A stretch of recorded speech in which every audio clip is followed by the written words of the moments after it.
Good day, everyone. I hope you've really had an awesome day. And in this quick news update, something very important and something that people should understand quite simply.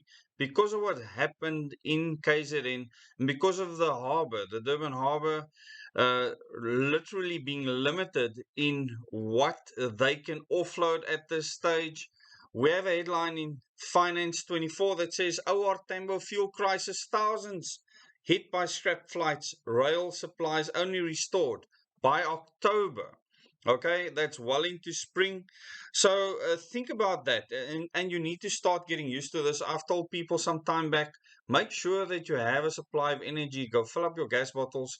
Make sure that you do have gas bottles. Two airlines have cancelled 15 flights affecting 3,250 passengers to OR Tambo International Airport amid shortage of jet fuel. The fuel shortage at OR Tambo International Airport is due to the impact of the KZN floods on rail deliveries, which may only be fully restored by October. The Central Energy Fund has agreed to make about 1.5 million litres available for emergency use at OR Tambo if supplies do not meet demand. So this is basically because of flood damage, and one should expect that there are constraints, and people that aren't used to this type of thing will probably not be prepared for it. So the best thing that you need to do is understand that it's not just going to be jet fuel that's going to be in short supply. Many other things will be in short supply and can be affected by this, and that you need to prepare yourself, become self-reliant, a self-reliant of government and corporate control as you can. And that is the only way to weather the storm, no pun intended, of what we will be facing in the near future. You can find the link to this article in the description below this video, as well as in the first comment. If you like this content, then you can subscribe to this channel, click the bell icon to receive notifications for future videos. Following flood damage to railways in KZN, transport jet fuel from Durban to OR Tambo International Airport by rail will likely only be 100% restored by the end of October this year, Airports Company Access said on Monday.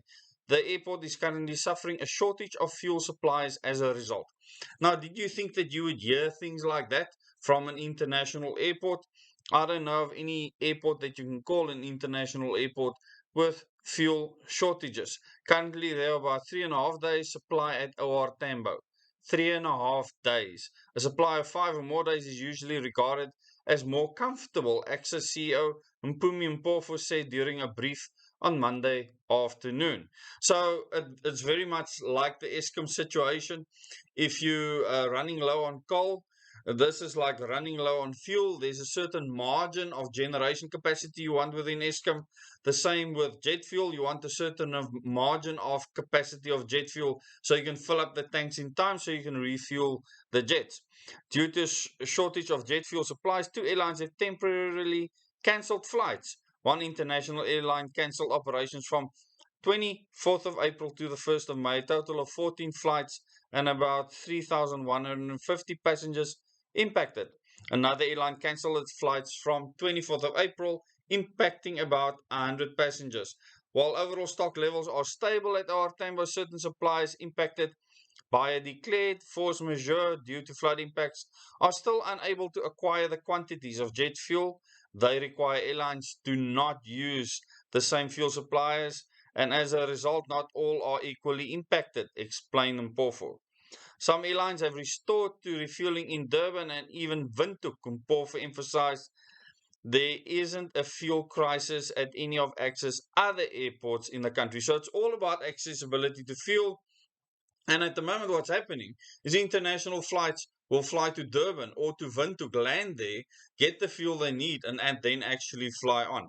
And there's a tweet there from Harry Moultrie where he says flight from Johannesburg to Zurich, rerouted via Durban to buy some jet fuel. So these are the railway lines that are impacted. There's many other things that can be impacted very quickly if infrastructure in the country becomes unstable for whatever reason. So we've had rioting in KwaZulu-Natal in last year, July. We've had the extreme floods recently. These things can happen in other parts of the country. Are you prepared? Do you have enough food and water storage in your home? Are you ready for any eventuality in your life? The rest of this year is going to test South Africans to the limit. Thank you very much. Till the next video.